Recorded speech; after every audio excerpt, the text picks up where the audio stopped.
how market functions. So guys, today we have how market functions. Sachin will in short, in nutshell आपको ये बताएंगे कि दुनियादारी चलती कैसे है, कहाँ पैसा लगाना है या लगाना, वो तो आपके जजमेंट पे होगा हमेशा. But how things function, वो understand करना is important so that even you can make informed decisions. So Sachin sir, over to you. You can share your screen and just all you. Okay. Thank you, Anupam.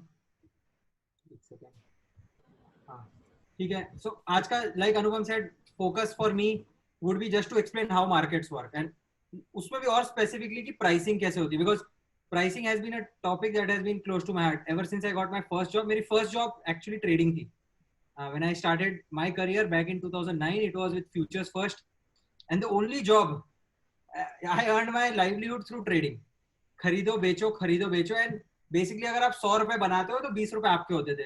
अगर आप 200 बनाओगे तो 40 आपके होंगे. तो what you hunt and what you earn is what you make. This was when I started my job. Honestly, when I started, moved out of engineering, for me it was very clear कि मुझे ज़्यादा कुछ आता नहीं, math ही आता है. And this was the one job जहाँ पे मैथ इकलौती चीज जो काम आती थी. तो and honestly 1 year out into the job I realized कि ये मेरे से नहीं होगा.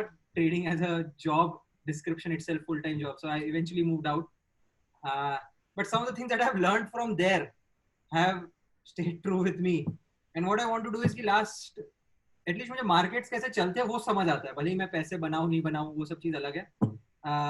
So my simple focus for this session would be कि prices कैसे ऊपर नीचे होते हैं. Practically long story short वही चीज पे हम ज्यादा बात करेंगे. And then थोड़े से fundamental एक दो principles I will maybe discuss with you guys. Will not keep it too technical, but I will give you very strong, perhaps the best resources that someone can ask for everyone who's starting at a basic intermediate level. Advanced के what you realize with coding also is कि basic और intermediate कोई किसी को सिखा सकता है, कोई किसी को advanced coding नहीं सिखा सकता. वो खुद की इच्छा शक्ति से ही आप पहुंचते हो वहां तक. तो hopefully this is one part where we'll get started and then each person takes their own path and learns more.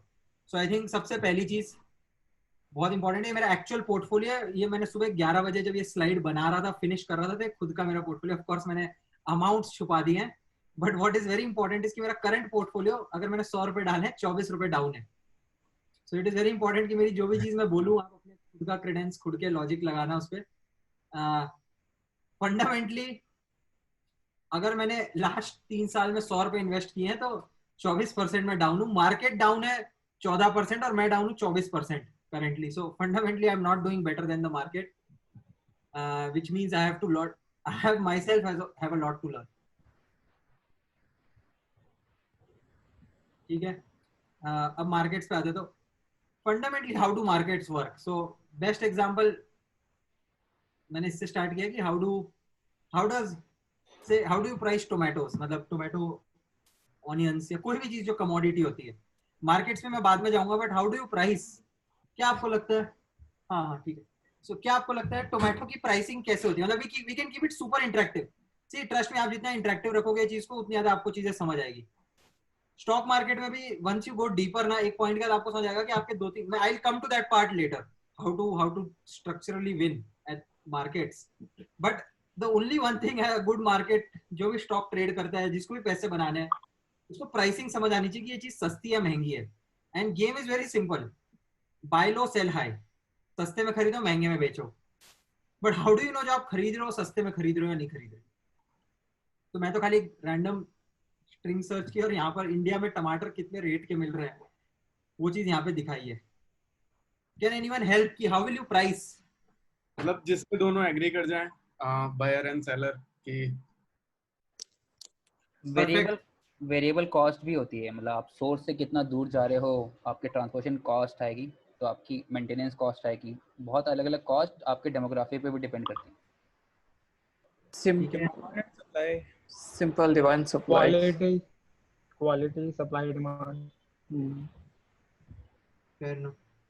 I think मुझे तरुण का डेफिनेशन सबसे अच्छा लगा, अलाइंस टू माय डेफिनेशन, जो मैं पर्सनली सोचता हूँ कि प्राइस पर से क्या होता है. प्राइस 40 रुपए है टमाटर का भाव, तो अगर आप फंडामेंटली देखोगे तो 40 रुपए का कोई मतलब नहीं होता. हम वो देखते हैं कि कल के मुकाबले आज बढ़ा है या कम हुआ है. 40 रुपए तो एक नोशनल वैल्यू है.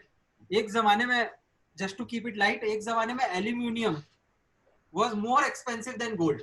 Now it is unfathomable for us कि एल्यूमिनियम कैसे महंगा हो सकता है गोल्ड से. बट एक जमाना था जहाँ पे aluminium was more expensive than gold, and उस जमाने में जो राजा के घर पे होते थे तो सबसे महंगे गेस्ट जो आते थे, सबसे इंपॉर्टेंट गेस्ट जो आते थे, राजा उसको एल्यूमिनियम की थाली में खिलाता था, उसके नीचे ग्रेड पे गोल्ड होता था।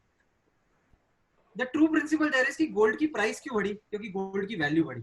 और वैल्यू क्यों बढ़ी गोल्ड की, क्योंकि over period of time supply और डिमांड आउटस्ट्रिप हो गया। मतलब गोल्ड पे अगर आप देखोगे तो supply cost of production, suppose aluminium बनाने में 1 किलो एल्यूमिनियम बनाने में और 1 किलो गोल्ड बनाने में जो रिफाइनमेंट है, नॉट श्योर कितना ज्यादा डिफरेंस होता होगा। Largely it is about availability, quality तो क्या ही है, गोल्ड पे परसीव्ड वैल्यू है। सो चूंकि gold became rarer and rarer, prices started getting more expensive. Same चीज टमाटर के लिए, कि अगर अभी कोई फेमाइन आ जाए कहीं पे, of course day to day चीजों में क्वालिटी और ये सब चीज इंपॉर्टेंट होती है, बट क्यों टमाटर 40 रुपए पे अटक जाता है और आलू 20 रुपए पे होता है? स्ट्रक्चरली आप देखोगे तो टमाटर इज 2x देन आलू मोस्ट ऑफ द टाइम्स। तो ये जो रीजन है, इट इज मोर अंडरलाइन की उसका प्रोडक्शन कैसा है, उसकी अवेलेबिलिटी कैसी है, और उसकी रिलेटिव यील्ड नीड कैसी है लोगों के लिए। अब मैं कोई एग्जांपल दूंगा, जो जाकर खुद की कुकिंग करता है, अगर कुशल उशल करते हो तो देखते हैं कुछ फैंसी चीज भी आती है, एलोपिनो, वो तो 1000 रुपए किलो हो जाती है, but it is largely restricted to कि उसका मार्केट साइज करंटली छोटा है। अगर हर कोई इंडिया में एलोपिनो खाने लग जाए तो हर कोई एलोपिनो बनाने लग जाएगा, विच विल मीन एलोपिनो का रेट जो 1000 चल रहा है वो डेफिनेटली 1000 नहीं होगा, it will come down to something that is lesser. So what I want to say is कि फंडामेंटली सेम मार्केट्स में भी ये प्रिंसिपल आएगा जब मैं नेक्स्ट स्लाइड पे जाऊंगा। It is largely around demand and supply. Underlying principles हर कोई भी चीज होगी, टमाटर हो, घर हो, you have to figure out what are the underlying principles that impact demand, that impact supply. each industry की अपनी अलग होगी। मैंने कुछ क्वालिटेटिव चीजें यहाँ पे डाली है कि कोई भी चीज की डिमांड कैसे डिटरमाइन होगी, कि उसकी क्वालिटी कैसी। ऑफ कोर्स ये टमाटर एक अलग टमाटर, और ये F1 हाइब्रिड साचरी का कुछ कूल ड्यूड नाम डाल दिया तो इसकी परसीव्ड वैल्यू ज्यादा हो जाती है कि हाँ ठीक है ये टमाटर स्टैंडर्ड टमाटर है, बट ये टमाटर में कुछ एक्स्ट्रा वैल्यू ऐड हो गई है। सो विच इज जो अनुपम ने बोला कि इसके अंदर वैल्यू ऐड कितना हुआ है, कि ये जस्ट वेनिला फार्म से उठा के दे दिया गया टमाटर है, ये ऑर्गेनिकली बिल्ड टमाटर है जिसमें थोड़े से ज्यादा वैल्यू ऐड चीजें ऐड है। सेकंड इसकी, अगर टमाटर का रेट एक थर्ड थ्रेशोल्ड के ऊपर चला जाता है तो तुरंत हम भी अपने घर पे उसको, अगर टमाटर 250 रुपए किलो मिल रहा है मिल्क बास्केट पे, तो तुरंत आप कहते हैं टमाटर वाली चीजें हटाते हैं और टमाटर को आप सब्स्टिट्यूट कर लेते हो। तो how easy is it to substitute that thing. ये और इसके अलावा 5-7 चीजें और होती है जो डिमांड को शेप करती है, कि कस्टमर, कितने कस्टमर ऐसे हैं जो टमाटर चाहते हैं। एंड देन सप्लाई साइड से होता है कि ऑफ कोर्स टमाटर के रेट तब बढ़ते हैं जब कोई ऐसी सिचुएशन आती है जहाँ पे मतलब ड्रॉट हो गया है या फ्लड हो गया है, जिससे सप्लाई चेन ब्रेक हो गई है, जिससे अवेलेबिलिटी फंडामेंटली मार्केट की इक्विलिब्रियम बिगड़ गई है। शॉर्ट टर्म ऐसा है कि पहले 100 लोग बेच रहे थे, अब 50 लोग ही बेच रहे हैं। क्योंकि 50 लोग बेच रहे हैं, जो सबसे क्वांटिटी कम हो गई, तो अगर खरीदने वाले 100 ही हैं तो सबसे ज्यादा जो पैसे देने को तैयार है वो आ जाएगा। I will come to some of these things, but together demand and supply come to an equilibrium which we call as a price, which is, अगर आप इमेजिन करो कि 100 लोग, अगर एक मार्केट में गए हो आजादपुर मंडी में, आप 100 लोग बेचने वाले खड़े हैं टमाटर को, ठीक है, और 100 लोग खरीदने वाले आए हैं, तो जो रेट पे चल रहा था टमाटर वो इक्विलिब्रियम है कि 100 किलो बेचने वाले आए थे और 100 किलो खरीदने वाले आए थे, तो उसका जो प्राइस कल चल रहा था मोटा मोटी आज भी वही चलेगा। बट सपोज आज सुबह आप आजादपुर मंडी गए और 50 लोग ही बेचने आए और 100 लोग खरीदने वाले पहुंच गए। अब आप पहुंच गए तो आप क्या करोगे यार, बेचने वाले तुरंत समझ जाएंगे कि यार खरीदने वाले बहुत ज्यादा आ चुके हैं, वो तुरंत 40 रुपए का रेट कल था, वो एक स्मार्ट आदमी क्या करेगा, उसको 50 कर देगा। जब वो 50 करेगा, क्या होगा, जो खरीदने वाले हैं वो 40 के हिसाब से आए हैं, कुछ लोग को आज का आज खरीद के जाना है, टमाटर उनको चाहिए ही चाहिए, वो क्या करेंगे 50 दे देंगे। जब वो 50 देंगे तो 2-3 और लोग को हिम्मत आ जाएगी 50 देने की। हमें डे टू डे लाइफ में दिखता नहीं। Markets are the most efficient, stock market is the most efficient way to see this price change. But आप कोई भी चीज देखो, टमाटर देखो, घर का रेंट देखो, कोई भी चीज जिसपे हम डेली इंटरेक्ट करते हैं, लार्जली इसी तरीके से डिमांड सप्लाई अंडरलाइंग फंडामेंटल्स होती है जो ये प्राइसिंग को ड्राइव करती है। घर में भी सेम देखोगे तो मेरे घर का रेंट था, लैंडलॉर्ड पहले 45 के नीचे मान नहीं रहा था, अब जब ये कोविड आया तो कह रहा है देख लो 1 साल के लिए कुछ 5,000 का अगर आपको रेनोवेशन करना है, टॉप अप करना है, he is doing everything to ensure I renew my lease. And this is very normal because he quickly understands कि अगर ये कटा ये बंदा तो उसको नया बंदा ढूंढने में फाइट होगी, तो he can sense intuitively कि demand is going to be an issue and that's why he reduces his prices. So what I want to say is कि most markets, stock market is not a very novel market, it is the most efficient market, but बाकी सब जगह जहां पर भी हम transactions करते हैं, प्राइस की डिस्कवरी होती है, underlying principles for stock market are also the same, just that उसकी अंडरलाइंग प्रिंसिपल्स बेटर कोडिफाइड है। And we will discuss 2-3 ways जहां पर हम स्टॉक की प्राइसिंग करते हैं, and we will discuss very with 1 or 2 very real examples. So पहले मैं आपको बताता हूं कि आप लोग सब चीज जो खरीद बेच करते हो एक्चुअल रियल लाइफ में कैसे होता है। This is at its core the pricing ladder that works. So suppose imagine कर लो कि ये रिलायंस का स्टॉक है, ये कुछ भी चीज जो आप खरीद रहे हो, तो 4-5 चीज होती है, प्राइसिंग लैडर होता है।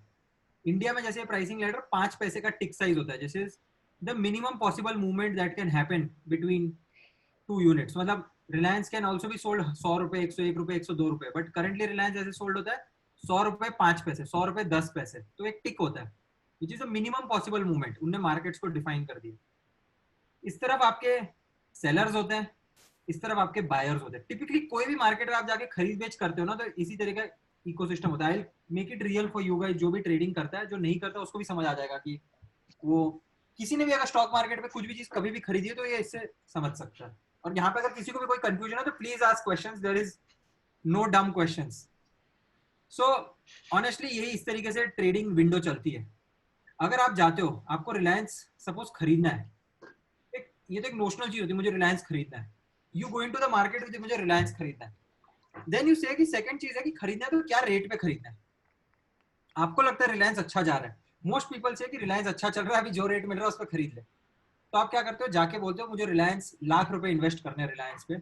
आप लाख रुपए दे देते हो अपने ब्रोकर को, या आप जो भी प्लेटफॉर्म यूज कर रहे हो, मैं जीरोधा यूज करता हूँ, आप लोग इंडिविजुअली जो भी अपना प्लेटफॉर्म यूज करते हो, आईसीआईसीआई, वहां पर जाकर आप बोले तो मुझे लाख रुपए इन्वेस्ट करने हैं, मेरे दोस्त ने मुझे कहा रिलायंस खरीदने अच्छी कंपनी है, जियो में इन्वेस्टमेंट हो रहा है तो रिलायंस खरीद लेते हैं।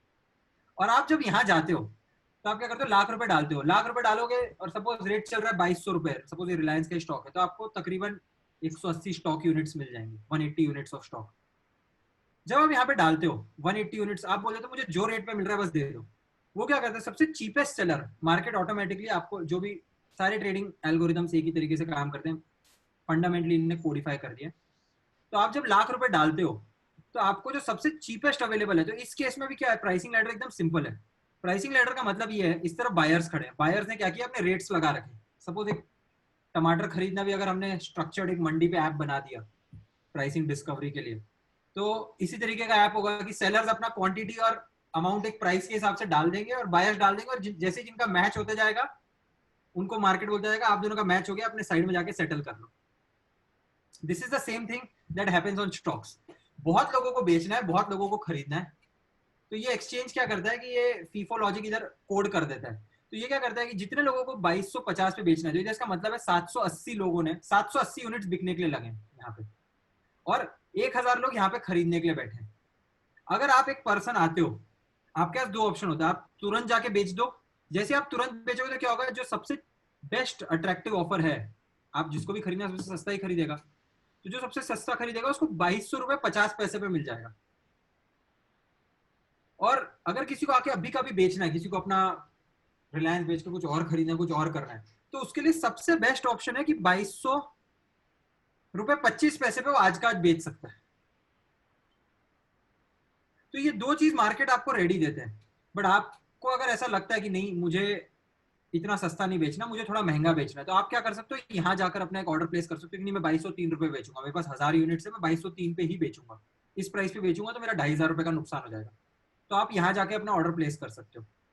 अब ये मार्केट सपोज स्टैटिक है, and I would encourage everyone, each of you to follow some of these, ये इस तरह के बार चार्ट्स यूट्यूब पे मिल जाएंगे, तो आपको एक ट्रू पल्स आएगा रियल मार्केट में कैसे होता है, जिसको भी डे ट्रेडिंग करनी है। This is not important for long term traders, but still it is important as a principle to understand कि प्राइसिंग एक्चुअली अंडरग्राउंड लेवल पे हो कैसे रही है, ये मैजिक नहीं है। अब सिंपल चीज है, ये अभी करंट सिचुएशन है, मैंने एक स्नैपशॉट ले लिया एक पॉइंट इन टाइम पे, पर प्राइसेस चेंज कैसे होते हैं वो ज्यादा फैसिनेटिंग है। सो अगर अभी करंटली प्राइस मार्केट का टिपिकली क्या होगा, 2200 रुपए 25 पैसे या 2200 रुपए 50 पैसे, ये दोनों में से एक ही वैल्यू कंटिन्यूसली चेंज होती रहेगी। अगले जिस प्राइस पे ट्रेड हो रहा है, लास्ट ट्रेडेड प्राइस, आपको जो भी आप सीएनबीसी पे देखते हो वो टिकर चलता है, this is the price that comes, which is the last traded price. Suppose Reliance में कोई बड़ा आदमी कहता है कि यार मुझे पता है अंदर की कोई चीज होने वाली है, वो कहता है मुझे आकर सीधा एक साथ 10,000 शेयर्स खरीद लेने। वो क्या करेगा, 10,000 शेयर्स अभी का भी खरीदने का ऑर्डर लगा देगा। जैसे ही 10,000 का वो ऑर्डर लगाएगा, लॉजिक सिंपल होता है, जैसे ही 10,000 का उसने ऑर्डर लगाया, ये 780 का ऑर्डर पूरा फुलफिल हो गया, ये 778 का ऑर्डर पूरा फुलफिल हो गया, ये 159, ये 50, 93, 560। एक्चुअली सारे लोग जितने भी ऑर्डर प्लेस थे, ये सबको इनने क्या किया था, इनने बेचने का ऑर्डर लगा रखा था। तरुण ने जैसे बताया, ऑर्डर तभी खत्म होता है मार्केट में जब कोई एक बायर होता है, एक सेलर होता है।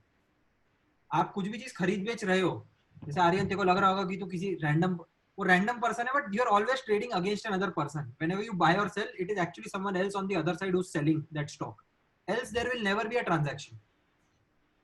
जैसे ही उसने 10,000 का ट्रांजैक्शन लगाया, सपोज आर्यन यहाँ पे बैठा था दिमाग लगा के बहुत कि मैं तो 2100 रुपए 98 रुपीज पे खरीदूंगा, बट जैसे उसने 10,000 का ऑर्डर लगाया, ये सारे लोगों को फिल मिल गया एंड उसका एक ऑर्डर यहाँ पर आ गया 2203 रुपए पे 5। सपोज ये सबका सम इंट्यूटिवली 3,500 4,000 कुछ है, तो यहाँ पर 6,000 क्वांटिटी आ जाएगी and then there is one person willing to buy eight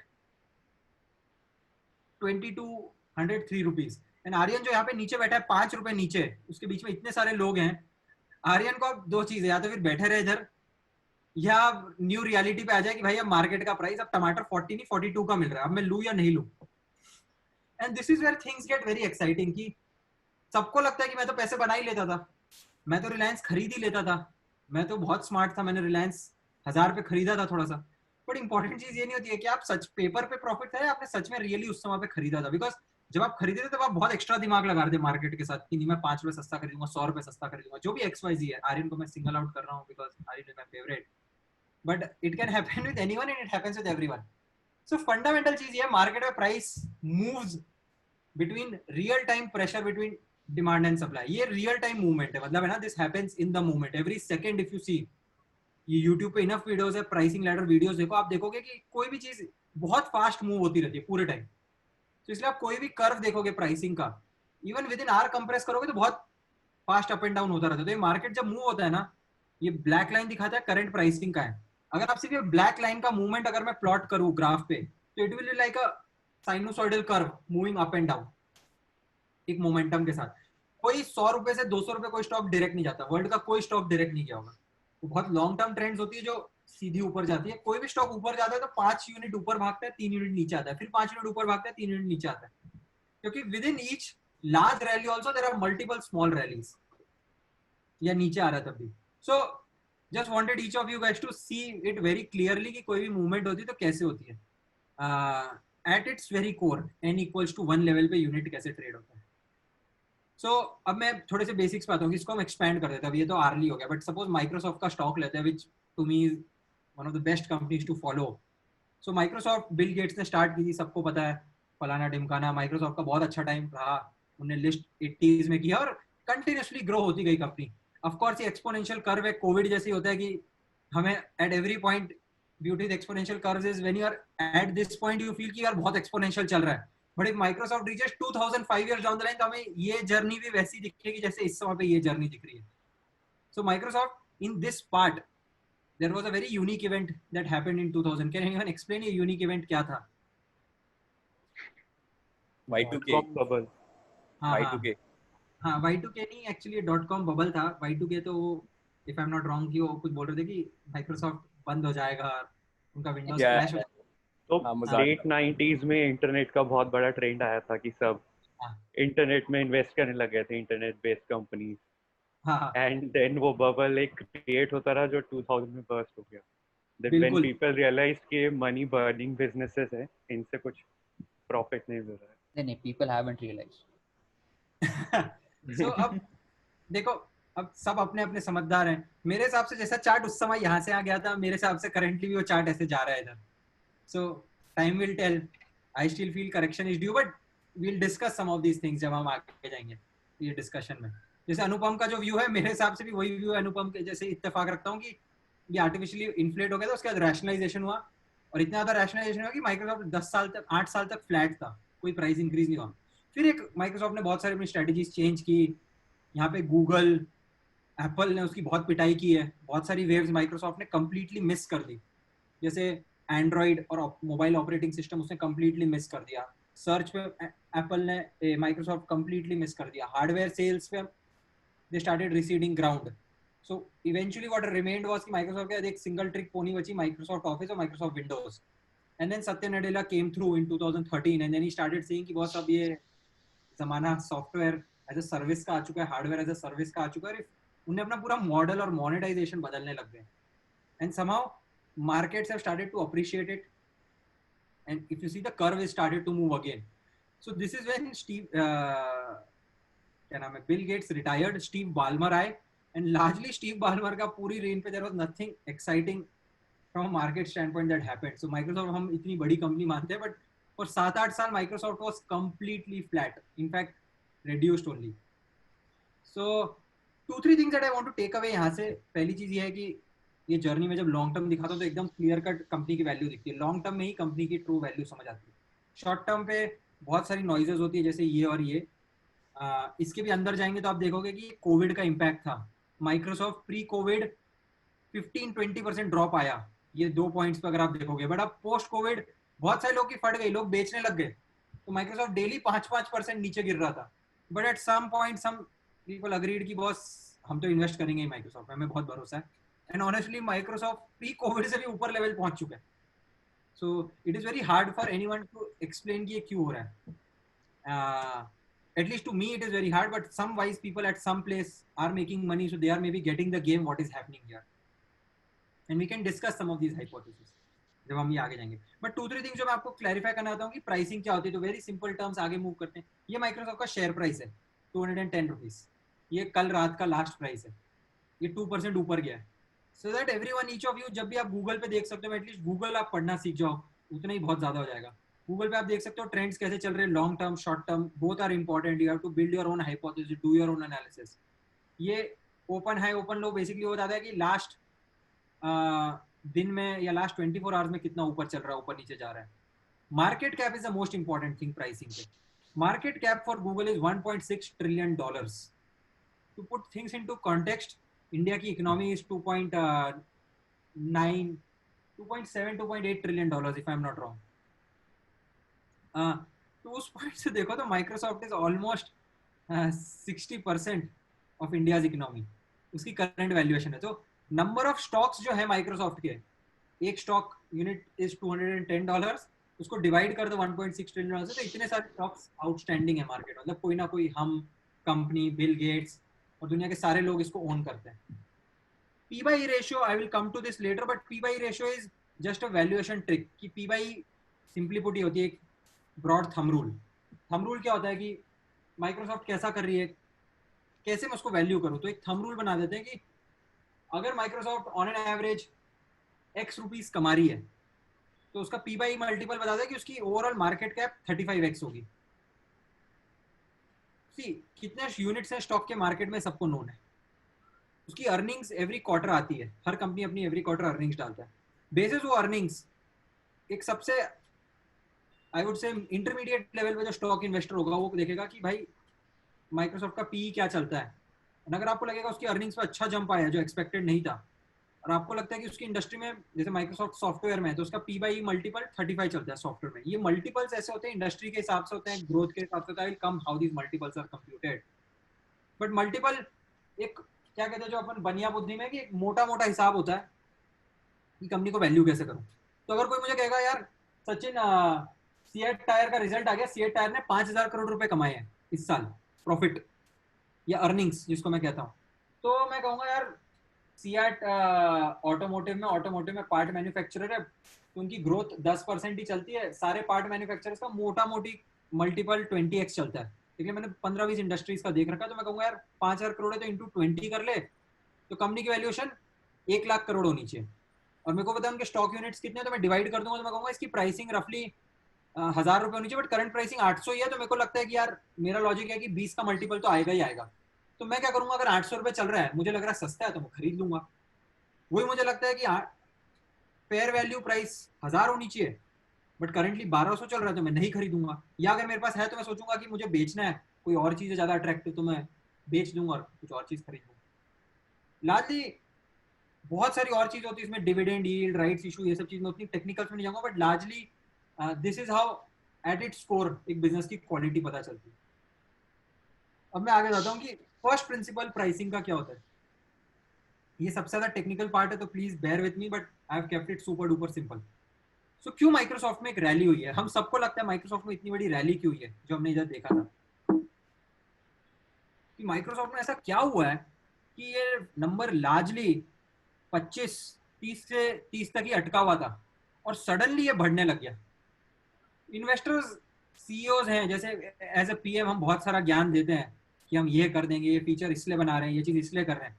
वो सारा ज्ञान एग्रीगेट होता है, एक सीईओ पे जाता है, क्योंकि उसको सीईओ भी कुछ अलग ज्ञान दे रहा है, वीपीज भी अलग ज्ञान दे रहे हैं, सब लोग अपना अलग अलग ज्ञान लेकर if you go to at a CEO level, CEO कहता है कि मैं अपनी फंडामेंटली सीईओ क्या ड्राइव करता है? सीईओ दो ही चीजें ड्राइव करता है कि एक उसकी कंपनी की प्रॉफिटेबिलिटी जो पैसे बना रहा है वो ज्यादा हो, और सेकंड वो ग्रोथ रेट भी एक मेंटेन रखे। इसलिए दोनों चीज इंपॉर्टेंट होगी once we go down how do you value a company. There are two things which are very important is आप जो करंटली कमा रहे हो, कितना कमा रहे हो, वो लेवल इंपॉर्टेंट है, और सेकंड है वो लेवल किस रेट से ग्रो हो रहा है, ये इंपॉर्टेंट है। ग्रोथ रेट सीईओ हमेशा बोलता रहेगा मार्केट को कि देखो मेरी ग्रोथ रेट मैं 30% कर दूंगा, अभी 100 करोड़ है, अगले साल मैं 150 करोड़ लाऊंगा। बट मार्केट का विश्वास करती है कि उसकी लास्ट 3 साल की ग्रोथ रेट देखती है कि वो कितनी ला रहा है। सो हम 20 OKR ट्रैक कर लें, but for a CEO the only OKR that truly matters is this sheet. ये शीट जो है ये सीईओ की ट्रू OKR शीट है। जब बोर्ड ऑफ गवर्नर्स, कोई भी मैच्योर कंपनी जो लिस्टेड है, अपने सीईओ को इवेल्युएट करती है तो वो इस बेसिस पे इवेल्युएट करती है, क्योंकि बोर्ड ऑफ गवर्नर्स का एक ही काम होता है बोर्ड का कि वो इन्वेस्टर आउटकम्स या इन्वेस्टर्स को प्रोटेक्ट करे, और इन्वेस्टर्स को प्रोटेक्ट करना मतलब शेयर प्राइस को बढ़ाना। तो शेयर प्राइस बढ़ाने के लिए सबसे ज्यादा इंपॉर्टेंट चीज होती है वो सारी चीजें यहीं से कवर हो जाती है, विच इज वेरी सिंपल। अगर हम माइक्रोसॉफ्ट पे देखोगे तो दो ट्रेंड्स आ रही है जो बहुत अच्छे से आ रही है।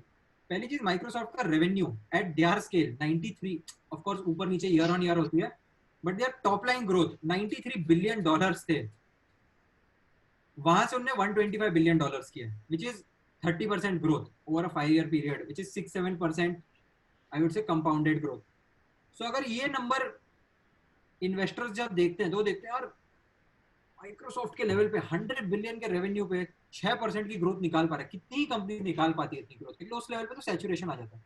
बट सेकंड चीज जो ज्यादा इंटरेस्टिंग है माइक्रोसॉफ्ट पे हो रही है वो ये हो रही है कि अब उसमें उनका ग्रोस मार्जिन होता है। Gross margin is nothing. आपने 93 बिलियन का सामान बेचा, इमीडिएटली आपके डायरेक्ट खर्चे कितने थे उस सामान बेचने के लिए, और उसके बाद इनडायरेक्ट खर्चे होते हैं। जैसे हमारे केस में क्या होता है, डायरेक्ट खर्चा इस 100 रुपए हम कमाते हैं, 80 रुपए तो हम प्रो को इमीडिएटली दे देते हैं, 20 रुपए हमारे बचते हैं। वो 20 रुपए में से पीजी कॉस्ट और बथेर कॉस्ट होती है, उसके बाद जाकर एक प्रॉफिट बनता है, तो नेट इनकम आती है। तो ये मल्टीपल कॉस्ट होती है, will not go into details of this. But Microsoft में जो इंटरेस्टिंग चीज हो रही है जो आपको देखना है वो ये है कि ये 93 से 125 बिलियन ही गया, बट इनकी प्रॉफिटेबिलिटी देखो 12 बिलियन से 39 बिलियन हो गई, तो इट इज 3x।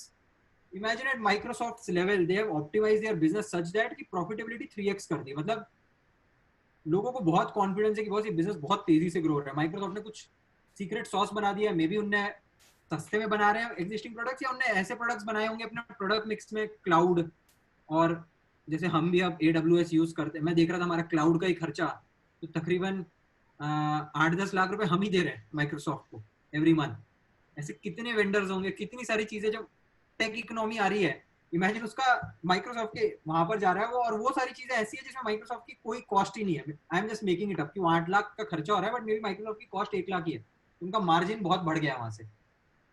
सो हम भी देखते हो कि आप भी प्रोडक्ट साइड से हम पुश कर रहे हैं हमारा प्लग आर्यन के लिए कि हम कॉस्ट कम करते रहते हैं। Fundamental reason why we reduce cost is कि हमारी प्रॉफिट्स बढ़े, और प्रॉफिट्स बढ़ेंगे तो हमारे शेयर का प्राइस बढ़ेगा।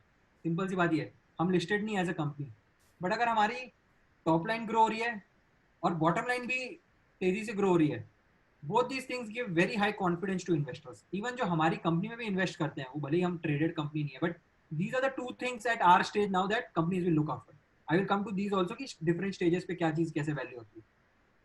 सो कैसे कोई कंपनी की वैल्यू होती है, एक सिंपल लॉजिक जो कंपनी की वैल्यूएशन का होता है, एट इट्स कोर, जहां पे सारी इंफॉर्मेशन नोन है। मतलब एक मैच्योर कंपनी, सिंपल तरीका ही होता है कि कंपनी की discounted cash flows is the most, ये DCF कहते हैं, discounted cash flows is the most sought after way of valuing companies. और ये एकदम सिंपल है, तो मैंने करके दिखाया है ताकि हम सब इसको वैल्यू साथ में कर सकते हैं। तो कुछ नहीं है, डिस्काउंटेड वैल्यूज क्या है, वो ये बताती है कि कंपनी की कितना टोटल पैसा कंपनी बनाती है। कंपनी के एंड ऑफ द डे एक मशीन है जिसमें, ये पूरी कंपनी को हमारी ले लो, हम सब उस कंपनी का पार्ट है, बट अर्बन क्लैप सारी चीज कट कटा के कितने पैसे बैंक में लाके डिपॉजिट करती है एवरी मंथ एवरी ईयर के एंड पे। तो ईयर के स्टार्टिंग में अर्बन क्लैप का 100 करोड़ थे, ईयर के एंड पे अर्बन क्लैप के पैसे बढ़ रहे या नहीं बढ़ रहे, दिस इज इट। सो वही चीज प्राइसिंग भी वर्क करती है यहाँ पर। So cash and cash equivalent कैसे है, यहाँ पर आप देखोगे तो उनके 280 करोड़ के एसेट्स हैं और 114 करोड़ की उनकी लाइबिलिटीज है, मतलब 286 करोड़ उनके स्टॉक्स, कैश, उनकी बहुत सारे जो इन्वेंट्री पड़ा है वो सारी चीजें 286 करोड़ की पड़ी उनके पास। और 114 करोड़ ऐसे हैं जो उनको कोई डेट उठाई हुई है किसी को, मतलब बेसिकली उनको देने हैं किसी को। तो 180 करोड़ ऐसे हैं जो उनके पास नेट एसेट है उनका, ठीक है। उसमें से भी जब मैंने और डीपर जाके देखा तो 180 करोड़ में से भी 80 करोड़ ऐसे हैं जो मोनेटाइजेबल एसेट्स हैं, जैसे वो अपनी ब्रांड माइक्रोसॉफ्ट के लोगों को 42 बिलियन डॉलर की वैल्यूएशन अस्क्राइब करते हैं। तो मैं कहूंगा ये बकवास है। तो what I looked after is कि current cash and cash equivalents वो चीजें हैं जो उनके बैंक में कैश है या उनके पास कोई स्टॉक्स है जो इजीली कैश में बना सकते हैं। बट माइक्रोसॉफ्ट मुझे कहेगा कि मैंने एक AWS का हार्डवेयर डाल रखा है वहां पर, I will not count it as cash, because AWS का जो इनके फार्म्स है वो कैश नहीं है मेरे लिए, वो तो इनका इंफ्रा है। Of course they can monetize it future, but वो एसेट में है, but I will not call it cash. तो ये कैश हो गया। 39 बिलियन डॉलर का उन लोग प्रॉफिट बना रहे हैं हर साल, बट इवेंचुअली बैंक बैलेंस जो है उनका, I have just made it up, ये 35 बिलियन से ही बढ़ रहा है इफेक्टिवली, क्योंकि बाकी 5-7 बिलियन जो है ये माइक्रोसॉफ्ट फ्यूचर में इन्वेस्ट कर रहा है। जैसे गूगल क्या करती है कि वेमो जो उनकी टेक है, it is not making any money, Waymo makes 0 rupees, but they invest 4 billion in Waymo which is your autonomous cars every year, because they feel आगे जाके वेमो बहुत पैसे बनाएगी।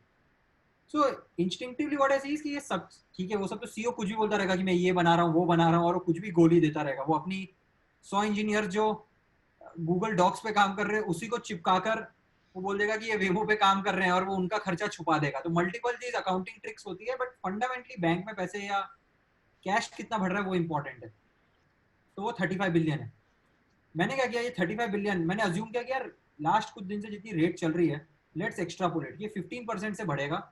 ये मैंने अपनी मॉडलिंग की है माइक्रोसॉफ्ट का फेयर प्राइस निकालने के लिए। तो मैं कहूँगा यार माइक्रोसॉफ्ट ऐसा कर रहा है, मैंने बहुत सारी न्यूज़ पढ़ी है माइक्रोसॉफ्ट की, ऐसा लगता है क्लाउड में तो वो जीत जाएंगे, क्लाउड पे इस रेट से जीत जाएंगे। तो ये जो एनालिस्ट होते हैं डिफरेंट इक्विटी कंपनीज में, जो मॉर्गन स्टैनली, जेपी मॉर्गन, इसमें जो एनालिस्ट हमें ज्ञान बांटते हैं, वो यही चीज़ें करते हैं कि वो ये अर्निंग्स की क्वालिटी निकालते हैं और ये देखते हैं कि आगे अर्निंग्स कैसे बढ़ती रहेगी।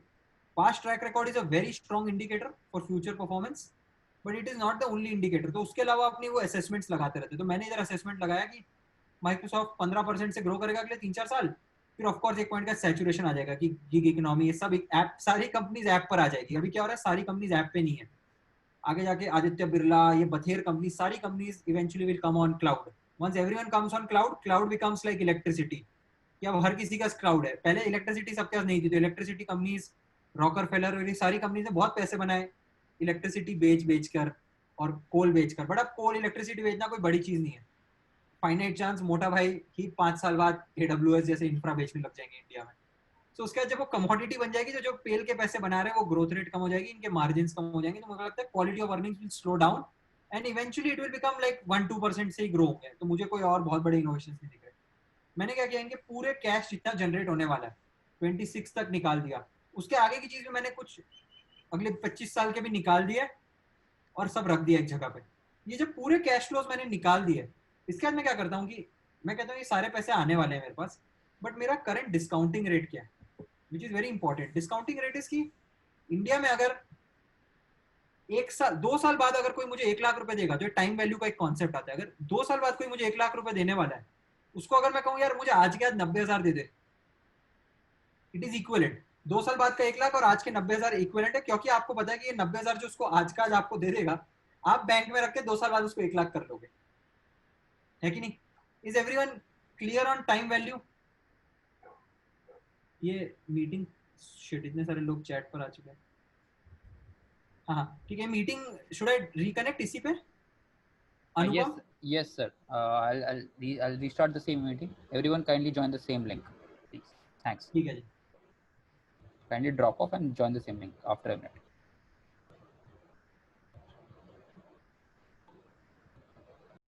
हाँ तो मैं चैट्स पढ़ रहा था, मैंने देखा कि आशीष बोल रहा है अमेजोन डिस्कस करते हैं। आशीष वो असाइनमेंट है, अमेजोन जब ये क्लास होगी तो अमेजोन की प्राइसिंग करके लाना सबके असाइनमेंट। Nice.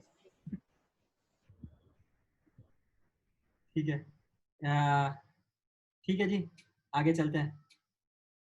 इस वाले पे ही एक क्वेश्चन था, जैसे आपने कहा ना कि आप ग्रोथ प्रोजेक्ट नहीं कर रहे हैं, कि if they continue to invest in cloud only, that market will saturate. That's why these company invest in other fields also. Example, Microsoft is very heavy on quantum computers abhi, one of the top world में उनके पास है, and they are doing some very big breakthroughs, like they are trying to find a cure for HIV. Imagine if Microsoft is able to do that amount of money. Yes, they will do a good thing by finding a cure for HIV, and they'll partner with a pharmaceutical to make that drug. But imagine the amount of growth potential that will have, क्योंकि वो एकदम ऐसी industry में जा चुके हैं, ऐसी problem solve कर चुके हैं जो किसी और ने सॉल्व नहीं की. देन दीस नंबर्स एकदम सही अनुभव, एग्जैक्टली एकदम बैंग ऑन. तो उस एग्जैक्टली वो चीज यहाँ पे कैप्चर होती है कि ये पी बाई रेशियो क्या है. जैसे एग्जांपल के पॉइंट पे you take an industry like oil and gas. अब ऑयल एंड गैस में क्या ही इनोवेशन होगा, और सबको पता है ऑयल एंड गैस आगे जाके खत्म ही होता जाएगा, इसलिए सोलर आते जा रहा है, रिप्लेसमेंट आते जा रहा है. If you see some of these industries जो स्टैटिक है लास्ट 25 साल से, जिनमें कोई ब्रेक थ्रू नहीं हुआ है, वो सारी इंडस्ट्रीज में मल्टीपल बहुत थके हुए होते हैं. क्योंकि उस केस में क्या होता है, कंपाउंडिंग नहीं होती, because growth rate is not that high. अभी वो 35 कमा रहे हैं, वो 35 ही कमाते रहेंगे, और उस चक्कर में उनकी जो कुछ भी वैल्यूएशन है, जितना वो करंट कमा रहे हैं उसका एक 5-7 इंटू 4x 5x करके लोग दे देते हैं कि ठीक है तू इतना कमा रहा है, तू इतना ही कमाता रहेगा. इसके ऊपर थोड़ी सी जो वैल्यूएशन प्रीमियम होता है वो कंज्यूमर कंपनीज में होता है, हल्दीराम भुजिया और ये सब चीज की. हाँ भुजिया सबको पता है स्टैंडर्ड चीज है, भुजिया बेच रहे हो, अच्छा कर रहे हो, और सबको ये पता है कि जैसे जैसे इंडिया अमीर होती जाएगी तो भुजिया और बिकेगा. तो अभी 100 में से 5 लोग ही भुजिया खाते हैं, या 10 लोग ही अफोर्ड कर पाते हैं. आगे जाके 100 में से जैसे जैसे इंडिया अमीर होती जाएगी, अभी तो लोगों को रोटी कपड़ा मकान नहीं, बट आगे जाके जब सब अमीर हो जाएंगे तो 50% पीपल विल ईट भुजिया. तो भले वो कुछ महान नहीं करेंगे, but just because market will grow they will grow. And जो थर्ड, जो सुपर नॉर्मल, जैसे अनुपम ने बताया, वो उन कंपनीज को मिलता है जिनकी ऐसी बेट्स है जिसपे हम सब बहुत बिलीव करते हैं. सो इफ यू सी कि गूगल की वैल्यूएशन या फेसबुक की वैल्यूएशन इतनी ज्यादा इसलिए है, हमेशा से इतनी ज्यादा इसलिए रही कि सबको लगता है कि यार आगे जाके सारी वर्ल्ड पे कुछ ना कुछ कूल चीज ये लोग बनाएंगे जिससे पूरे वर्ल्ड में इन लोग पैसे कमाएंगे. This is the hope with which people ascribe इतनी हाई वैल्यूएशन टू देम. ऐसा नहीं कि गूगल भी उतने ही पैसे कमा रही है जितनी एक से फोर्ड या बेस्ट एग्जांपल टोयोटा भी उतने ही पैसे कमा रही है जितनी टेस्ला कमा रही है. इनफैक्ट टोयोटा ज्यादा पैसे कमाती है टेस्ला से, but Tesla is more valued because लोगों को लगता है कि 5 साल 10 साल बाद Tesla will earn more. So ये no person in the world can justify कि टेस्ला सच में 10 साल बाद वो करेगी या नहीं करेगी. It is your gut versus my analysis का डिफरेंस. सो बैक टू मैं ओरिजिनल पॉइंट पे जाऊंगा कि टेस्ला का अगर स्टॉक है, सारे फैक्ट सबको होता है, टेस्ला भी $1200 पे ट्रेड कर रही है, which is more than Toyota की वैल्यूएशन हो चुकी है टेस्ला की. What it only signals is at current place there are more buyers for Tesla stock than sellers. ऐसा नहीं टेस्ला सच में $1200 वर्थ है. It is also a short term moment. ऐसा भी हो सकता है जहां पर जिसके पास भी टेस्ला है बहुत कम लोग बेचना चाह रहे हैं, और अगर कोई बेचना ही नहीं चाह रहा टेस्ला स्टॉक और बहुत लोग खरीदना चाह रहे हैं, तो प्राइस तो 1200 वही होता है जो लास्ट ट्रेडेड प्राइस होता है. बट इसका मतलब ये नहीं कि एलॉन मस्क अपने अगर सारे शेयर बेचना चाहेगा तो 1200 में बिक जाएंगे. So the real trick lies investing में कि इसमें जूस कितना और है. मोस्ट पीपल मिस यहाँ पर ही क्यों, जैसे रैली में जाके मोस्ट पीपल जो रुकी ट्रेडर्स होते हैं वो रैली पे 1200 रुपए पे टेस्ला को पकड़ते हैं. अरे टेस्ला 1200 हो गया, मैं डेफिनेटली खरीदूंगा. बट जो भी थोड़ा सीजन इन्वेस्टर वो देख लेगा भाई ये थोड़ा शॉर्ट टर्म 3-6 महीने में इरेशनैलिटी आ चुकी है, ये 1200 का मतलब है टोयोटा से ज्यादा महंगी कंपनी हो गई, it doesn't make sense, chill ले लेते हैं, थोड़ा पीछे आ जाते हैं. तो आई वुड से इफ एनीथिंग ये बेसिक एनालिसिस, आपको कोई एक्सपर्ट होने की जरूरत नहीं है. ये 2 चीजें जो बेसिक है, अगर आप बेसिक पढ़ के भी कर सकते हो तो all you would avoid is stupid mistakes. Stupid mistakes being किसी की बोले खरीद लिया और कोई ऐसे रेट पे खरीद लिया कि फिर आप कह रहे हो कि जो होता है ना इधर पूरे साल के हाई पे खरीद के बैठे हो स्टॉक को, और फिर कह रहे हो बढ़ क्यों नहीं रहा. भाई जो उसकी पीक थी लोग पैसे ले लिए, निकाल लिए और चले गए, अब आपको रुकना पड़ेगा. So I just quickly rush through this कि ये अर्निंग्स क्वालिटी कैसे पता चलती है. जैसे अनुपम ने बताया कि ये वैल्यूएशन मल्टीपल्स कैसे बनते हैं. तो मल्टीपल कंपनीज होती है, वैल्यूएशन कैसे होता है. Early stage startup, imagine urban clap 4 साल पहले अर्बन क्लैप को कैसे वैल्यू किया था. अब अर्बन क्लैब कैसे वैल्यू होगी, अगर आज अर्बन क्लैब की लास्ट राउंड जो $1 बिलियन पे वैल्यूएशन हुई वो कैसे होगी? उसका सिंपल लॉजिक ये है, अभी अर्बन क्लैब ने अर्निंग्स जस्ट स्टार्ट किया तो it is just post revenue. अब हमारी जो नेक्स्ट राउंड फंडिंग होगी it will be purely driven by two things and two things only. Very simple है, आप खुद अपनी एनालिसिस खुद कर सकते हो, आप अर्बन क्लैब की वैल्यूएशन खुद भी एक मोटा मोटा एस्टिमेट निकाल सकते हो। हमारे 7 लाख जॉब होते हैं, हर जॉब 1200 रुपए का होता है, तो तकरीबन 100 करोड़ का रेवेन्यू होता है। 100 करोड़ का रेवेन्यू होता है, अभी हमने प्रॉफिट्स बनाना स्टार्ट नहीं किया, तो हमारे जो भी मल्टीपल्स होंगे और रेवेन्यू मल्टीपल्स के ऊपर होंगे। एक अर्निंग्स मल्टीपल होता है, एक रेवेन्यू मल्टीपल होता है। मैच्योर कंपनीज के लिए अर्निंग मल्टीपल इंपॉर्टेंट होता है, हमारी अभी प्रॉफिटेबिलिटी नहीं है जो रेवेन्यू मल्टीपल पे देख लेते हैं। तो हमारा रेवेन्यू 1000 करोड़ रुपए करंटली मोटा मोटी, and we have a line of sight towards profitability. अगले साल अगर हमारे रेवेन्यू मल्टीपल 2000 करोड़ हो गया तो अभिराज जब जाएगा कहेगा कि देखो लास्ट, और हमारे मल्टीपल टिपिकली 5-6 ही होता है, तो हमने इसलिए 6000 करोड़ की वैल्यूएशन है रफली हमारी, क्योंकि हमारा 1000 करोड़ का रेवेन्यू था। जब रेवेन्यू 2000 करोड़ का हो जाएगा और हम दिखाएंगे लास्ट 3 साल से हम डबल कर रहे हैं, तो अभिराज कहेगा boss new valuation is $2 billion. Simple सी बात है।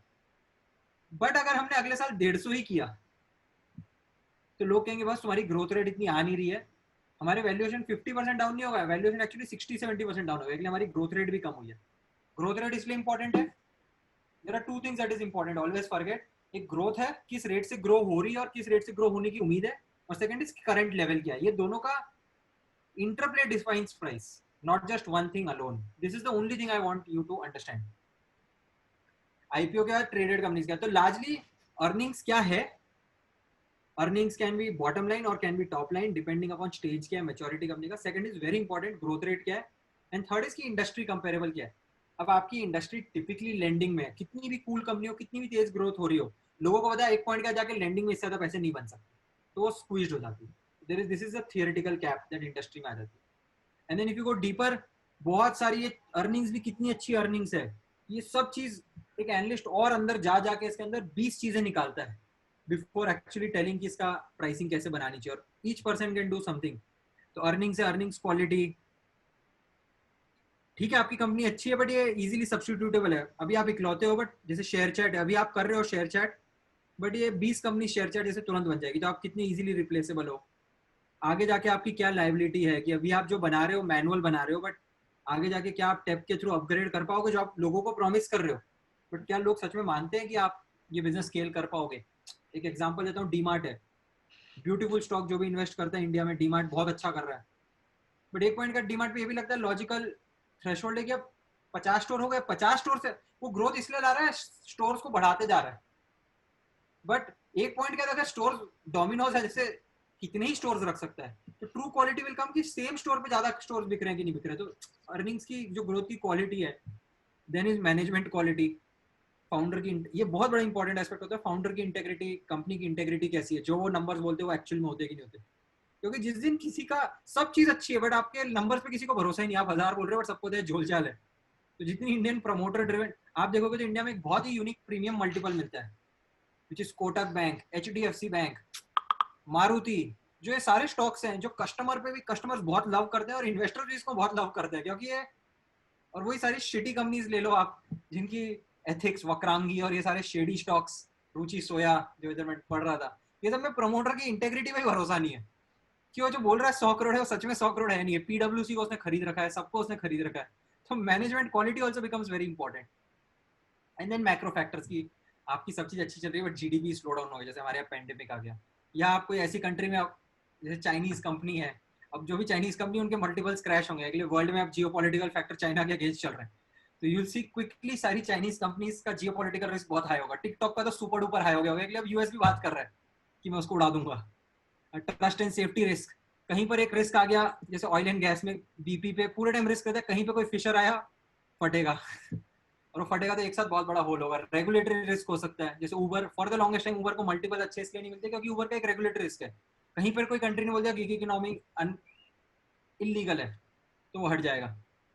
सो this is where we are, मतलब सो एक्चुअली एक पॉइंट का बताऊंगा, तो अगर मैं सच बताऊं तो प्राइसिंग पे कुछ कोर एलिमेंट्स है जो साइंस है, ऑफ कोर्स ये साइंस के principles which over a longer period of time you cannot escape science के principles, but short term पे it is art. So I would say don't fight the markets, efficient market theory है कि largely अगर आपको कुछ नहीं समझ आ रहा तो जो मार्केट का प्राइस है उसको सही ले लो, ज्यादा स्मार्ट ना बनो। ये सिंपल मेरा कहने का मतलब है। Only and only if you have an insight that is uniquely different. जैसे आप यूसी में काम करते हो तो आपको पता है टेक कैसे चलता है, आपको पता है अगर ये अच्छा चल रहा है तो इस तरह की कंपनी अच्छा चल रही है, या कोई भी चीज जिसमें आप काम करते हो जिसका एक यूनिक एडवांटेज है। किसी भी तरीके से आ सकता है वो एडवांटेज, बहुत पढ़ के, बहुत लोगों से बात करके, बहुत सीख कर, देख कर, फॉलो करके। That gives you an edge की जो 200 रुपए का प्राइस है आप यूनिकली देख सकते हो कि 1800 होना चाहिए, 180 होना चाहिए, 220 होना चाहिए, और आपको गारंटीड पता है कि ये ऊपर जाएगा ही जाएगा। आपके दोस्त ने बोला है, 5 दोस्तों ने बोला है, ये सब चीज आपकी साइंस है, वो आपके ऊपर है कि आप अपना साइंस कैसे बनाओ। हर किसी के अपने साइंस होता है, नॉट गोइंग टू किसको अपना साइंस कैसे बनाना है, but what I am saying is अगर आपके पास खुद का कोई साइंस नहीं है, एक अच्छा मॉडल नहीं है, मेंटल मॉडल ही नहीं, एक्सेल मॉडल, एक खुद का मेंटल मॉडल नहीं है कि कब खरीदना चाहिए, बेचना चाहिए, तो don't over engineer the market. Else जो मैंने आपको स्टार्टिंग में रिजल्ट्स दिखाए थे, ठीक है। थोड़ा टाइम कम हो रहा है तो इसलिए may be do a quick question कि सन फार्मा एक स्टॉक है, उसने बहुत अच्छे एक सपोज कोविड की वैक्सीन के रिजल्ट्स बता दिए, तो वो मार्केट कितना जंप होगा हमें सब पता है, जंप होगा। जैसे आई थिंक फार्मा, कोई आरुषि मुझे बोल रही थी कि फार्मा में इन्वेस्ट करना चाहिए था pre Covid.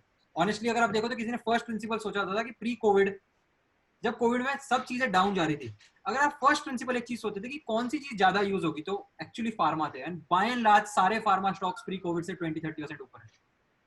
What I am trying to say is कि if you stop following tips and tricks and just follow basic insights, this will give you a lot of long term wins simple basic insights आती है। अब एकदम of course moment है कि यार pharma खरीद लेना चाहिए, तो मेरे लिए भी है, बट जब पैनिक आता है ना तब ये सब चीज हमारी भूल जाते हैं हम लोग।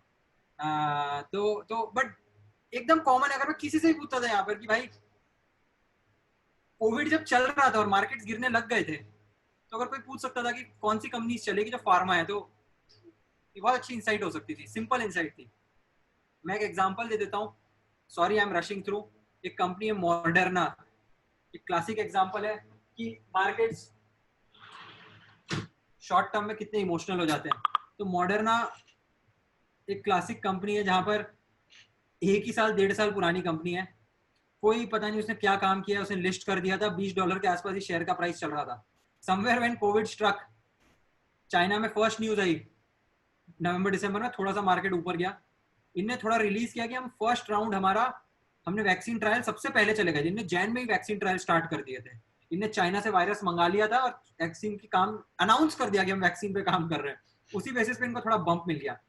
इनने अप्रैल में डिस्कस किया कि हमने फेज 1 पे हमने सक्सेस मिल गई हमको, लोग पागल हो गए, डबल हो गया स्टॉक की। किसी ने कभी कोई चीज देखी नहीं है आज तक, मॉडर्ना ने ₹1 बनाया नहीं है, ₹1 बनाया नहीं है, किसी को पता नहीं, आता ना पता, बड़ी कंपनी की वैल्यूएशन 23 बिलियन चल रही है, only and only basis just one insight कि ये वैक्सीन निकालेगा या नहीं निकालेगा। अब आपको ये चीज समझना है कि अगर आप ये कंपनी में इन्वेस्ट कर रहे हो, मैं आपको कहता हूँ 1 लाख रुपए इन्वेस्ट करो, the only way the company will make money इसकी वैक्सीन बनेगी या नहीं बनेगी। अगर वैक्सीन नहीं बनेगी तो कंपनी वापस 15-20 रुपए पे आ जाएगी, विच इज आपके 1 लाख रुपए स्वाहा। सो ये टिप्स एंड ट्रिक्स का मैं एक हिट बता रहा हूँ कि जिसको इनसाइडर इंफॉर्मेशन है वो मॉडर्ना को खेल लेता है यहाँ से यहाँ तक और पैसे बना लेता है। बाकी 90% पीपल को कोई इनसाइडर इंफॉर्मेशन नहीं रहती, वो देखता है इतना ऊपर बढ़ गया है, वो न्यूज पकड़ते हो, कहते मेरे पास भी बहुत दिमाग है, मॉडर्ना बना ही लेगा वैक्सीन, और वो खरीद लेते 120 की उम्मीद में। This is very important. Ruchi Soya का क्लासिक एग्जांपल है, कितनी भी मैं आपको हिस्ट्री ज्योग्राफी समझा दूंगा, वो पूरी सेटिंग है जो पतंजलि ने की है। तो this is where I leave it कि मतलब most of you, I love कि इतने सारे लोगों का एंथू है स्टॉक में, एक्सचेंज स्टॉक में ट्रेड करने का। डोंट फॉरगेट मैं 10 साल से कर रहा हूँ इंडिविजुअल आउटराइट स्टॉक्स में, very few people make money, so using it as a channel to make money and earn, I would say advise against it. There are much better channels for 80-90% of you. Maybe 10-20% of people, by and large, will be smarter than the market. They will make money. So for them, the only thing I'm saying is, in order to win, आपको bet करना पड़ेगा. So you have to trade in order to make money. So सबसे आसान तरीका है आपके लिए कि आप बैंक में रख दो पैसे, कोई रिस्क नहीं है, 6% आएंगे। थोड़ा सा भी उसके ऊपर जाना तो आपको रिस्क लेना ही पड़ेगा, भले आप SIP में डालो, कहीं पे भी डालो। रिस्क मतलब ये है कि बैंक में आपके पैसे कम नहीं होंगे, बाकी जगह आपके पैसे कम भी हो सकते हैं। तो वो रिस्क लेने के लिए आप रिटर्न के अगेंस्ट जाते हो। SIPs, सीधा इंडेक्स खरीद लेना, ये सारी चीजें बहुत आसान है। बट आपको बेट तो करना ही पड़ेगा उसमें भी। अगर आपको 6% से ज्यादा 10% कमाना है तो आपको बेट करना पड़ेगा। एंड अगर आपको बेट करते रहना है तो you need to be alive as an engineer. अगर आप साल के आपका एपेटाइट है सेविंग्स आपकी सपोज x लाख रुपीज है, I will keep it x, आप पूरा x इन्वेस्ट कर दे रहे हो और 2-3 साल बाद वो x 0.2x हो गया, तो then you are no longer alive to make money. So proportion of amount जो आप पोर्टफोलियो बनाते हो इट इज वेरी इंपॉर्टेंट कि कितना, अगर आपको ट्रेडिंग पसंद है, आपको सीखना है, सीखो। भगवान करे आप आगे जाके पूरा ट्रेडिंग से पैसे बनाओ। बहुत सारे मेरे दोस्त हैं जो करते हैं, जिनको बेसिकली मेरी एज में जाके काम नहीं करते, उन्हें इनफ पैसे बना लिए ट्रेडिंग से ही 1-2 लाख रुपए महीने के बना लेते। God bless them, that requires a different set of skills. Those skills are कि अपना खुद का साइंस बनाओ। Most people के लिए I would say कि I will come to this my personal advice later, but generally जो ट्रेड कर रहा है do not fall for tips and tricks। मैं बेस्ट एग्जांपल दे रहा हूँ, मॉडर्ना क्लासिक एग्जांपल है। मोस्ट स्टॉक्स के अंदर 1 या 2 चीज होती है, वो इवेंट के ऊपर ये मार्केट इतना ऊपर चढ़ गया होता है। वो इवेंट एक कॉइन टॉस है which is as good as betting। उतना ही अच्छा था, आप जाके स्टॉक बेटिंग से अच्छा बहुत सारी और चीजें की भी बेटिंग है, वहां पे भी जाके थ्रिल ले लो। Don't listen to folks like me जो अगर आपको आके ट्रिक्स और ट्रिक्स दे रहे हैं कहीं पे भी कि ऐसे खरीदो, ऐसे ट्रिक लगाया हुआ specifically, because there is none. Had there been any book that could have told कि कैसे वैसे बन सकते हैं, most people can just say कि क्या अवॉइड करना है, so that you are alive to bet. That's it. ये मेरा portfolio is the best example. मेरी वाइफ ने मुझे 10 बार कहा था कि सचिन मत डालो, एसआईपी में डाल दो। मैंने कहा नहीं, आप एसआईपी डालो, मैं ये डालूंगा। And this is the clearest indication post Covid, जो मैंने सारी जंक कंपनीज खरीदी थी, सारी जंक कंपनीज की छटनी हो चुकी है। बेसिकली ये लॉस इसलिए है, मार्केट 14% डाउन है, मैं 25% इसलिए डाउन हूं क्योंकि मेरे को लगता था कि मैंने 2-4 स्टार कंपनी ढूंढ ली और वो कंपनीज बहुत पैसे बनाएगी, सारी कंपनीज जीरो है। कैलिब्रेट एज मच ये बहुत इंपॉर्टेंट है, उतना ही पैसा डालो अनलेस आप एक्टिव ट्रेडर हो या you know you have hit the ball out of the park, which will take 2-3 years for you to get that confidence. जब तक आप वहां तक नहीं पहुंचे उतने ही पैसे डालो जितना आपका, अगर पूरा जीरो हो जाए तब भी आपको चुभे ना। This is the best way to start if you have to start. Slow and steady is better than rough and fast, which means every month 3-4-5% बनाना बेटर है कंपाउंड करने के लिए, रादर देन किसी मंथ 20 कमा रहे हो, किसी मंथ 20 कम कर रहे हो, क्योंकि इमोशनल टर्बुलेंस बहुत हाई होता है उस समय पे। And then have clarity on your investment strategy. All I am saying is एक सिंपल इन्वेस्टमेंट स्ट्रेटजी रखो कि मेरे लिए फन एंड लर्निंग के लिए कर रहा हूँ, या मैं जल्दी पैसे बनाने के लिए कर रहा हूँ, या मुझे नेक्स्ट ईयर गर्लफ्रेंड को गिफ्ट देना है ₹1,00,000 का, जितने बन गए उतना उसका गिफ्ट है। मुझे नहीं, तो आपकी जो भी स्ट्रेटजी है, या आपको जल्दी रिटायर होना है, या मुझे बच्चों की एजुकेशन और वेलबींग प्लान करनी, जो भी आपकी इन्वेस्टमेंट स्ट्रेटजी है। I am now moving just not beyond stocks to just investment की आउटराइट सबसे ज्यादा risky options and futures trade करो कि आज ₹1,00,000 लगा, आज के आज 2 लाख कर सकते हो। फिर स्टॉक्स है कि ₹1,00,000 लगाए तो आज 10,000 20,000 कमा सकते हो। फिर है एसआईपी, फिर है इंडेक्स, फिर है बैंक। तो सबके रिटर्न्स हैं, सबके रिस्क हैं। जो भी आपको करना है अपनी स्ट्रेटजी बनाओ कि आपको क्यों करना है, और फिर डिफाइन करो कि मेरे रिस्क क्या है क्या नहीं है।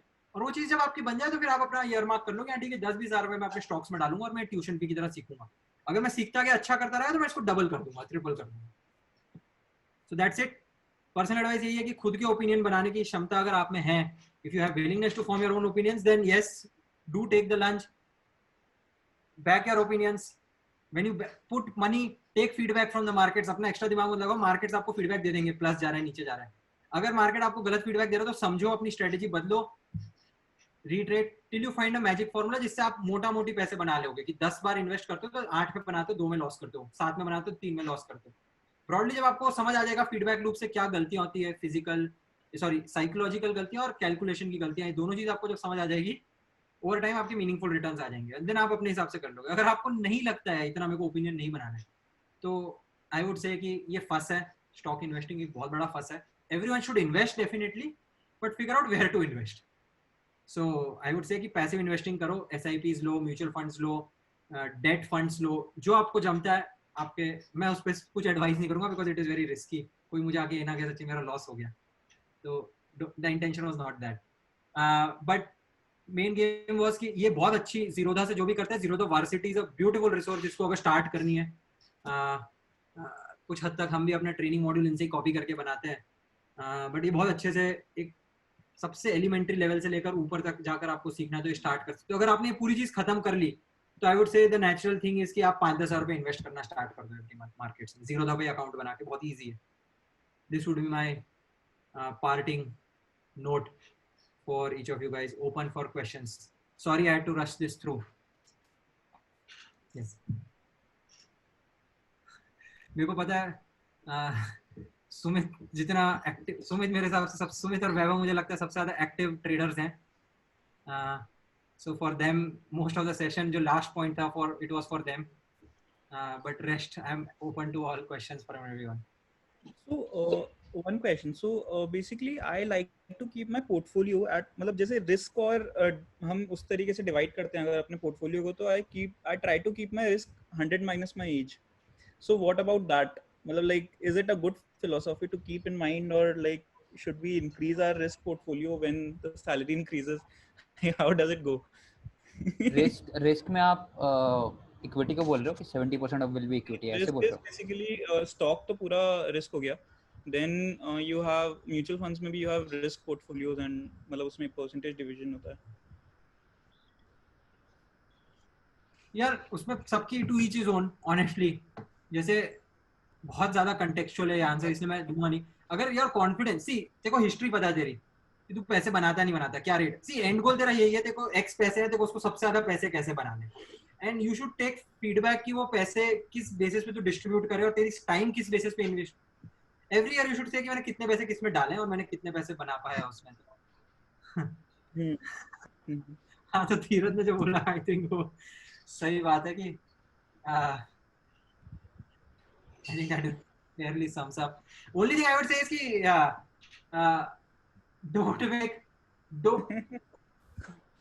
don't go into that path जहाँ पर आप मैं आशीष का भी एग्जांपल ले सकता हूँ, pull out couple of example. Ashish मुझे कंटिन्यूअसली पिंग करता रहता है, सचिन कोई टिप बता दे, कोई ये स्टॉक ले लूं, ये स्टॉक ले लूं, एंड ऑनेस्टली अनलेस मैं एक एग्जांपल देता हूँ कहाँ पर विलिंगनेस इंपॉर्टेंट होती है। मैं और चिराग हम लोग साथ में ट्रेडिंग करते थे पहले, तो हम लोग बहुत सारी हाइपोथेसिस बांटते थे। स्टॉक डाउन हो गया तो हम लोग सब बातें भी बंद हो जाती है। वो आप देखो ना, स्टॉक की बात तभी आती है जब मार्केट ऊपर चल रहा है। जब सब बात करने लग गए ना स्टॉक की, तब सबसे क्लियरेस्ट सिग्नल है कि स्टॉक में इन्वेस्ट करना बंद कर दो। तो एक हमने बहुत अच्छी इंसाइट निकाली थी कि ई कॉमर्स आगे जाएगा। तो ई कॉमर्स का इकलौता स्टॉक जो सबसे अच्छा स्टॉक है वो Naukri.com है, because that is the holding company for Zomato and a bunch of other छोटी छोटी कंपनीज, संजीव बिखचंदानी की। और हमने 1100 रुपए 1100-1200 रुपए में हमने देखा है स्टॉक है, तो हमने देखा यार जोमेटो की 1 बिलियन की वैल्यूएशन की फैक्टरिंग है और जोमेटो तो 2.5 बिलियन होने ही वाला है, हमको पता है। तो हमने तुरंत खरीद लिया और जोमेटो को हमने खरीदा और हमको लगा कि जोमेटो तो हम बहुत स्मार्ट है, हमने खरीद लिया। 1100 में खरीदा हमने, 1 साल 1.5 साल में। ये प्योर इनसाइट ड्रिवन था कि जोमेटो अच्छा करेगा, ये सब चीज अच्छी होगी। इसलिए that company holds 30% of Zomato. वो 2200-2300 रुपए हो गया। तब मैंने एक्स्ट्रा दिमाग लगाया, मैंने कहा बस भाई जोमेटो की अब इससे ज्यादा औकात नहीं है होने की, और हमने बंद कर दिया। But it was very short sighted, मैंने 2200 रुपए में बेच दिया वो stock. In fact the smart thing would have been in hindsight to double down 1100 पे, 1200 पे, 1300 पे, 1400 पे और खरीदते रहना, और 2200 पे बेचना नहीं, क्योंकि अब वो 2800 पे, और मुझे अब पक्के से पता है कि 3500-4000 जाएगा, क्योंकि कोविड के बाद digitization will only go up. So if anything food पे जोमेटो का share will only increase over time. So this was a unique insight. मैं बहुत बिलीवर हूँ टेक का, तो आई की मेरी थीसिस बस खाली है कि कौन सी कंपनी जो टेक अच्छे से अडॉप्ट कर रही है, टेक के थ्रू अच्छे से ग्रो कर पाएगी आगे, वो कंपनीज पे अब मैं पर्सनल इन्वेस्टिंग करता हूँ। बाकी सबको अब मैंने बंद कर दी। तो मैं डोमिनोज पे इसलिए इन्वेस्टेड हूँ फॉर एग्जांपल, क्योंकि आई फील कि डोमिनोज टेक को अच्छे से अडॉप्ट कर रहा है। उनका ऐप मैं देखता हूँ, मैं उनकी डिलीवरी देखता हूँ, मैं उनके नंबर्स देखता हूँ, तो मुझे लगता है हाँ अच्छा लग रहा है। फ्रेंड से बात कर रहे हैं तो मुझे लगता है Domino's is evergreen, it will stay, and I so this is I have changed my thesis completely over time. I have also been suckered into tips and tricks और extra smart समझना। हाँ, सुमित चिराग का भी फेवरेट है Domino's. हाँ, तो this is it from my side. I would say कि books नहीं भी पढ़ो तो ठीक है, इसलिए मैंने कोई बुक्स का एग्जांपल नहीं दिया था डेलिबरेटली। बट हाँ, आपको अपनी स्ट्रेटेजी बनाने के लिए, see all I am saying is अपनी एक स्ट्रेटेजी बना लो और वो स्ट्रेटेजी पे अटल रहो 1 साल 2 साल तक। फीडबैक किसी और से मत लो, स्ट्रेटेजी का मार्केट से लो बस feedback, and rest everything should be good. Where do you invest the international stocks? Like, मैं नहीं करता अभी, जीरो तो लाने वाला है, बट मेरा एक ही इंटरनेशनल स्टॉक है ओवर, मैं नहीं करता। इस पे कर सकते हो, इनवेल्थ पे यूएस स्टॉक्स का पोर्टफोलियो खुल गया है, if you want you can trade there. But तो जो बुक में बता रहा था, लाइक इट्स नॉट अबाउट कि यार तुम्हें ये नहीं बताते कि तुम्हें क्या ट्रेड करना चाहिए, क्या नहीं ट्रेड करना चाहिए। I think it's more about how to plan where to put your money, right, and किस टाइम पे करनी चाहिए। So like it will ask you questions ki like have you done this or done that, or like have you taken care of like XYZ things, right? So and you have to answer those questions yourself, and uske baad like you can plan for yourself ki yaar, should I go ahead and take higher risk in stocks, or should I just do it conservatively little? Sorry guys, मुझे jump करना है दूसरे session में, तो any other questions more than happy to indulge, else मैं 1v1 तो free हूँ। आपने बदनाम तो कर ही दिया मुझे बिना किसी बात पे, तो बता ही दो कोई टिप्स एंड ट्रिक्स दे ही दो, मतलब डोंट बाय रिलायंस बिना पूछे बताओ कोई, आपने तो मैं पूछ लेता हूं कोई। बिना चिंगारी के धुआं नहीं उठता, देखो याद रखो। अरे जितने लोग जानते हैं ये कॉल पे, सब जानते हैं कि मैंने झूठ नहीं कहा है, बाकी तू कितना भी जस्टिफाई कर ले। हाँ वो यार क्या बोलो सचिन में, चलो आप बोल लो। Cool guys, thank you Sachin, thank you for the session. Thank you Sachin. In case any one of you have question, feel free to shoot them in our Slack to Sachin or Ashish for tips and tricks, obviously. Thank you guys, thank you for joining. See you. I'll make a Telegram bot and start sending you tips, don't worry. आशीष का WhatsApp group पे 3-4।